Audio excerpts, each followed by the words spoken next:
Ang mabuting balita ng Panginoon ayon kay San Mateo.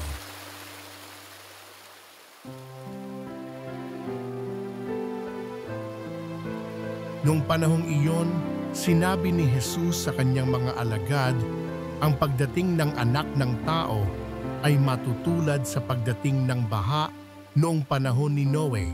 Noon, ang mga tao'y nagsisikain, nagsisiinom at nag-aasawa hanggang sa araw na pumasok sa daong si Noe.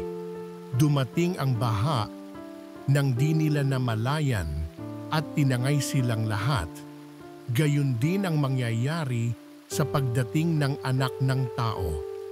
Sa panahong iyon, may dalawang lalaking gumagawa sa bukid. Kukunin ang isa at iiwan ang isa. May dalawang babaeng magkasamang gumigiling.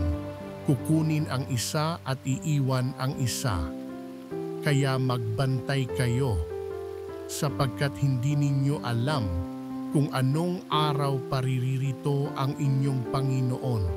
Tandaan ninyo ito, kung alam lamang ng puno ng sambahayan, kung anong oras ng gabi darating ang magnanakaw, siya'y magbabantay at hindi niya pababayaang pasukin ang kanyang bahay.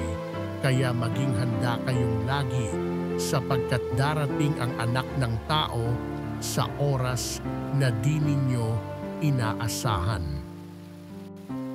Ang mabuting balita ng Panginoon